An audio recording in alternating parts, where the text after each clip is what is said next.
All right, what is your name? My name is Todd Wetmore. I'm the Assistant AD for Communications here at Liberty University. I've been in my position since December of 1999. Okay. Can you tell me about your leadership style? How do you lead? And what would one observe when watching you work with staff? My leadership style is one that I believe in empowering my employees to entrust that I have hired them to use their level of expertise to work independently most of the time, so that they can fulfill their job descriptions and the tasks that are asked of them. In our office individually, we're asked to oversee individual sports, and when I hire somebody, I look to bring someone in that's an expert in that sport itself. Like for myself, I cover any type of communications with the media that involves with our football program or our golf program.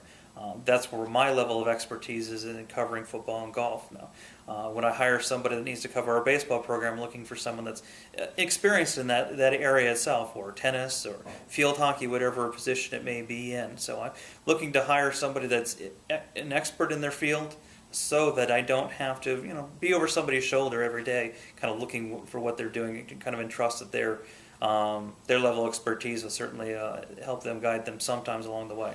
Okay. What are the personal characteristics or behaviors that contribute most to your effectiveness as a leader?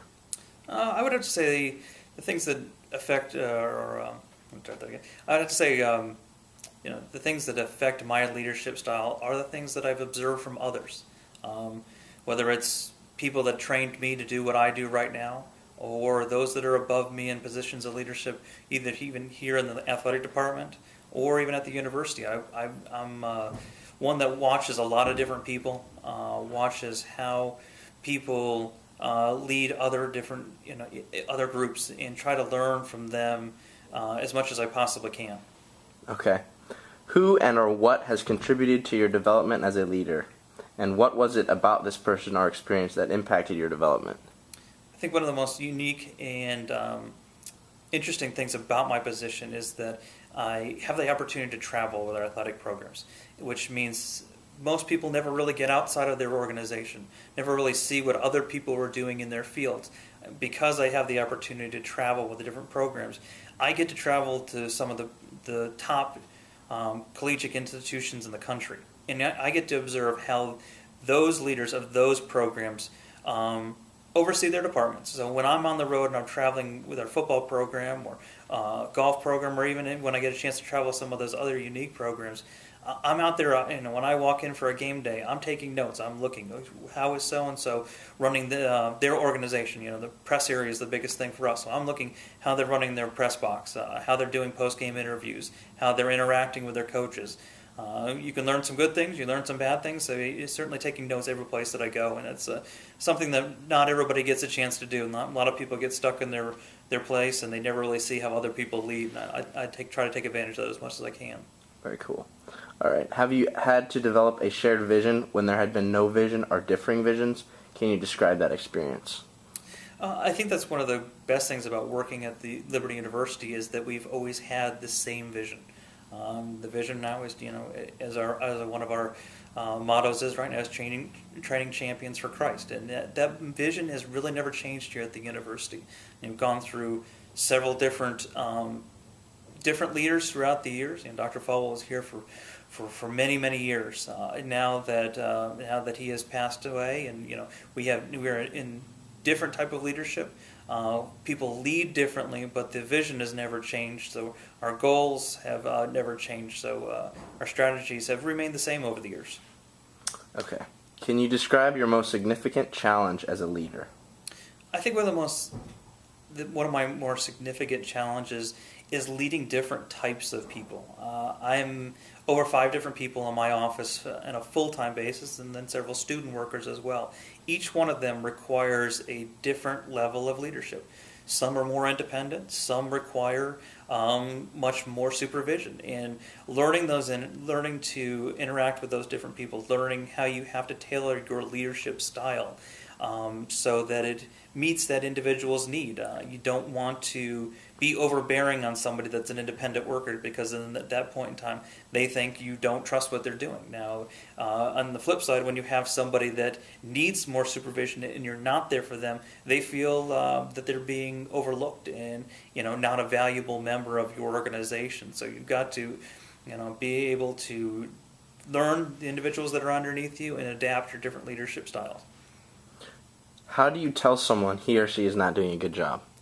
That could be a difficult situation. You hear the word constructive criticism is the thing that you'll hear most often, and you really have to do that. You don't really want to just come out and tell somebody that what they've done is some kind of a poor quality of work. An effective leader is somebody that can see a problem, recognize that problem, and find a way to instruct that person to correct it for the next time.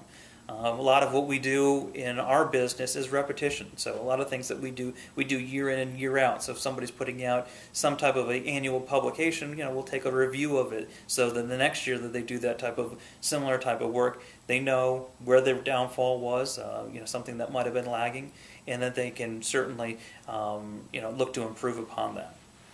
What are the most common ethical challenges you face as a leader?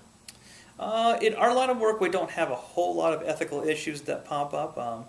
We're kind of a black and white type organization. A lot of our work is we're charged with presenting information to the media that they can take. We present it from an objective perspective, and then they have the ability to subjectively comment on it. A newspaper writer, we're going to present the objective stats to them, and then they can in turn and will kind of analyze and say whether that was a right or wrong call by a coach. So one of the biggest things ethically for us is just to honestly and as properly record things as we possibly can. Okay. Can you describe how you use technology to manage your staff or facility? That's one of the things that has changed the most in our world.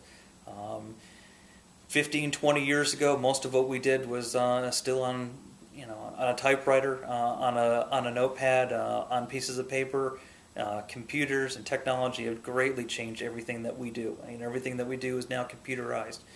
Every form of media that we interact with, whether it's a television organization, the cameras that they're using, a radio broadcast, the equipment that they're used to get their signal back to a station, or whether it's the way that we feed our information to them through the websites and through monitors that provide them instantaneous updates throughout a game. That is what's changed the most, and it's one of the greatest challenges for us. It requires us to keep up with the times. We have to really educate ourselves quite a bit in technology, and it's certainly affected my leadership style because I've had to adapt and grow and make sure that I'm keeping myself up with the different technological changes that are going on out there, so that I can help my employees that are under me, those that come in and need to be instructed on that. I need to make sure that I'm as educated on that technologically as they are.